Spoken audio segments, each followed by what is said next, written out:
At this time, I would like to introduce our guest speaker. Today, our guest speaker is a graduate from Mount Carmel High School. I won't say how long ago. And he's also a graduate of Temple University School of Pharmacy. He's working at a pharmacist at Community Pharmacy since 1969. An asset to our district and to our community, he has served for 8 years as a member of the Mount Carmel Area School Board. He also served on the Mount Carmel Area Long-Term Planning Committee, the Mount Carmel Area Education Foundation, Mount Carmel Township Police Pension Board, and the Family Home Medical Advisory Board. He also participates in the Anthracite Citizens Theater. Mr. Gonzalo continues to serve the district, sharing his enthusiasm of love and sports of the football program by serving as chairman of the annual Rotary Banquet and as the football statistician for more than 30 years. He's married for 37 years to his wife, Rosemarie, who's with us this evening, and he has 3 children, a daughter, Jill, and sons, Joel and Jed. Please join me in welcoming Mr. Jose Gonzalo.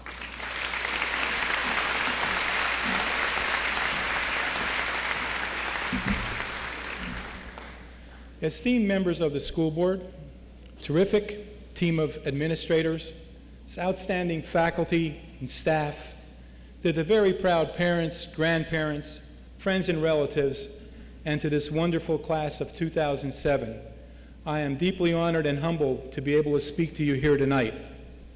When Mrs. Latour first called me to speak, it was like the last phone call I would have ever expected to receive. It's not something I have ever aspired to do, nor did I ever think that I was worthy to do it.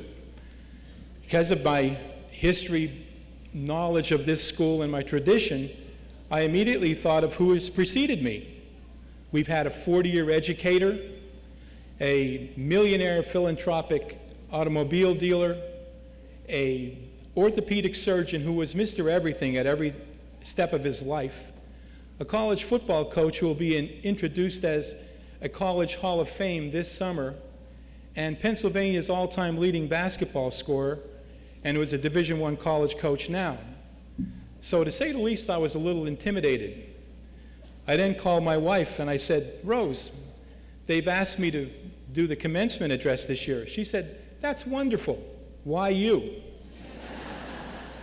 My confidence wasn't very good at that point, and I didn't feel ready at all for this. So I had to think about how I compared to the others, and it wasn't until I tried to see how I was different than the rest that I was comfortable with this. I came back. I came back to this wonderful town, this wonderful school district, and it's not been something that I've ever regretted for 1 minute. I'm a graduate, my wife is a graduate, my 3 children have graduated from here. It's provided them with an education where they've all graduated from college and between them have 5 degrees, including 2 doctorates, and it was all because of the background of this school district. I'm very proud to have come back, and we're hoping that a lot of you do the same. So let me start in a way that you might expect from me. Statistically speaking, you're the 43rd graduating class of Mount Carmel Area High School since the jointure with Cultman in 1964. You're also, and this is amazing to me, the 30th graduating class in this building. When I look around and I see the condition that it's in and the number of wonderful people that have gone through it, it's really amazing to me that there's 30 classes have graduated from this building. You're also the 120th graduate of any Mount Carmel high school. Now, since some of you may know that we graduated our first class in 1987, you might say, well, that adds up to 121. But it doesn't. 1910, we had no graduating class because prior to that, we only went 11 grades. So you guys would have been finishing your first year of college if we still played under the old rules. So there was no graduating class in 1910. You're a class of 169 students, one of the largest classes in 15 or 20 years, over 100 boys, 60 some odd girls, and that's a whole discussion for another time about dating opportunities and how successful you might have been. Girls, if you didn't get a date now, you're in trouble in college. What's amazing to me is that over 120 of you will continue your education at at a 4-year institution or a 2-year institution or a trade school. That's over 75%. Your class ought to be real proud of yourself for that, because that's a great number at any school. 10 of you will join the armed services, and over 30, and only 30, are undecided or will enter the workforce. You have placed 5 members on the 700, 1300 club out in the hallway. You've won 5 athletic championships in golf, cross country, wrestling, girls soccer, and boys track. Over 60 of you lettered in some sort of athletic activity. But the most amazing number to me, and I love numbers as you might be able to tell, 26 of you are 4-year lettermen. As recently as 15 years ago, that was unheard of. Nobody lettered for 4 years. You were lucky to even play on a freshman team, let alone letter varsity for 4 years. So I commend you all for that. To finish it up, your boys average 5'10", 175 pounds, and girls average 5'3", and 124. That provides you with a little bit of a profile of your class that will stick with you forever. However, you individually have not been defined yet. You have not become who you are going to be. But don't be afraid. All you have to know is who you are. You are defined by what you stand for and not what you do for a living. For instance, I don't want you to be Jonas the filmmaker, Carissa the optometrist, Lindsay the nurse anesthetist, Michael the doctor. I want you to be more like this. I want you to be Susan the accountant, who is a lovely wife, mother, daughter, avid tennis player, does a lot of other things, sneaks romance novels behind her back, and does a lot of other things that help to define who she is. A lot of you have distinguished yourselves already. Bryn, John, valedictorian, salutatorian, will be out on the plaque out in the lobby forever. Top 5 graduates, commend you. Honor Society students, commend you. There are some of you who have their name up on a banner in this gym or a plaque outside here. It shows that you have been able to use the work ethic and you know what it takes to be successful. Because of that, I congratulate you on the effort. You'll be at the top of any list. However, when you leave here, you will have to reach down and use the work ethic that allowed you to succeed at the next level. Here's the interesting part. To those of you who have not done anything or accomplished anything or left your mark, don't worry, for it's not too late for you. You actually have a free pass at life. You're all even again. And if you apply yourself, you can do whatever you want in this wonderful country of ours. If you choose to limit yourself, that's fine. But don't let someone else do it for you.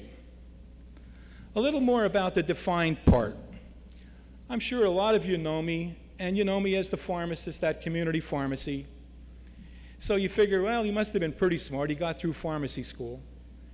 You know, I've been a statistician forever, and I just love Mount Carmel and Mount Carmel football. I've published a couple of football guides, do a lot of writing for the Hall of Fame, do bios and what have you. And I do a lot of community service work, as you heard Mrs. Latour say. 43 years ago, and I can say it, she didn't. 43 years ago, when I sat out there where you are, I was none of the above. If there was one word used to describe me, it was musician. I was in the band, and I was proud of it. I got here at the same time Paul Simichik got here, and I would like to believe that I was part of the group of people who helped to formulate the Mounties, and they went on to be one of the most successful and recognizable bands, high school bands in the United States, or at least Pennsylvania. I played in rock and roll groups. I played my way through college. It's what I did. It was what my priority was. I am not proud to say that I wasn't an Honor Society student. Our class had 199 students, 41 National Honor Society, and I finished 42nd or 43rd. It wasn't a priority of mine. But I was lucky. I graduated 4th in my class at pharmacy school.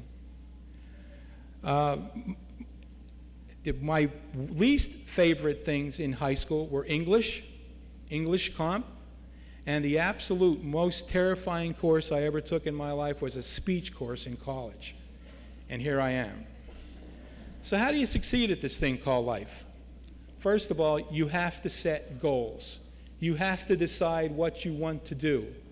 And you can't just decide in your head and 10 years later say, yeah, that's what I did. I had planned that all along. You have to tell someone you trust. You have to tell a parent or your best friend, or write it down and tell them, this is what I plan to do with my life. Then you have, and that makes you accountable. It makes you accountable to him and to yourself. After that, you have to decide, how do I get there? What do I have to do? What courses do I have to take in college? What do I have to do at my job to make myself better? The third thing, and the most important part, it has to be something that you yourself want to do. You can't do it because your parent wants to do it. You can't do it because a friend wants to do it. It has to be something that's in here and in your heart, and you have to do it because you want to do it, not for someone else. You're also not alone in becoming what you want. You don't have to reinvent the wheel. It's not rocket science. You've had terrific role models here at Mount Carmel area, and your parents and your teachers. And the great thing about a small community is you get to know people. You can see which one you want to be like and aspire to be like him, and you can follow his path. I didn't realize who my greatest role model was till I was about 50 years old. It was my father. He had already died. He was a Portuguese immigrant, back when immigrant wasn't a dirty word. He came to this country at 20 years old with no money in his pocket and couldn't speak English. He settled here because a lot of Portuguese people at that time settled here because the mines were affluent and they were easy to find jobs, and he had a great work ethic. And I realized that, I hope that I got it from him. But also when I came, he got up at 5 o'clock in the morning to go to work, and he wouldn't get home till 2 or 3 in the afternoon. But every day when I came home, his car was in the garage, or some neighbor's car was in the garage, and he was changing oil, or he was fixing brakes. And he didn't do this for money or as a side job. He did it because he wanted to help his friends and neighbors. He wanted to give back. There are 4 garages in Green Ridge that are all the same. Hip roofs, cement blocks, metal windows. He built them all, not for a dime, just because he wanted to do for his friends. And I'd like to think that that's why I do so much community service, and I encourage you all to do it, because there's no greater feeling in the world than doing something for somebody else. My only regret is that I didn't get to thank him for that. So I want all of you to pay attention to who your role model might be, and you thank them when you have that opportunity. Just when you have all of this figured out and you're going on in your life, I want you to pay attention, because there's going to be a crossroads, someplace in your life that you're going to have to make a decision that's going to change your life. I'm going to give you 2 examples of that, of people who I admire and respect. One was from this school district, and it was George Mcphee. In 1958, he started here as an art teacher, and he was just terrific. And as a student, we were all motivated and excited by what he had to offer. In 1964, he visited New York and Walt Disney. He had an opportunity to leave this town and go with Walt Disney and do something great with that great company. He decided to come back. And aren't we all lucky that he did?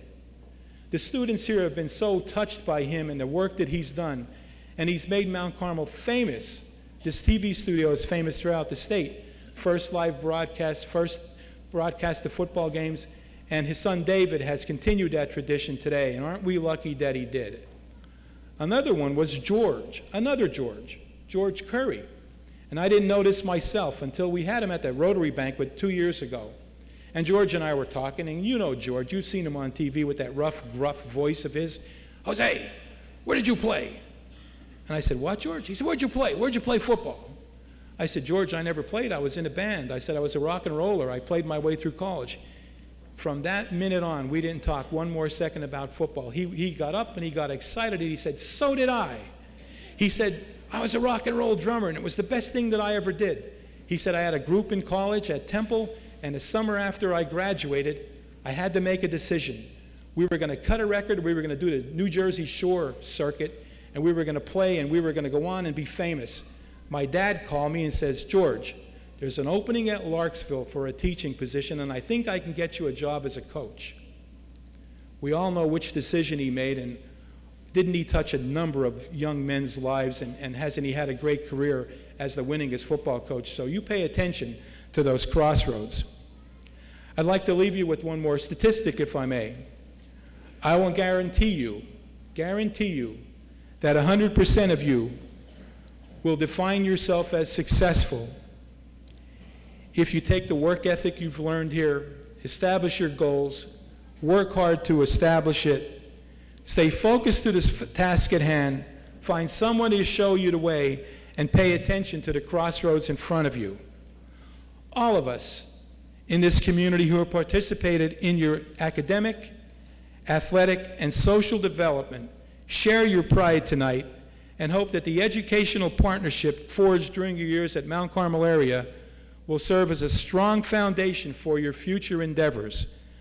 I personally wish you the best of good fortune in your personal and professional lives. Thank you.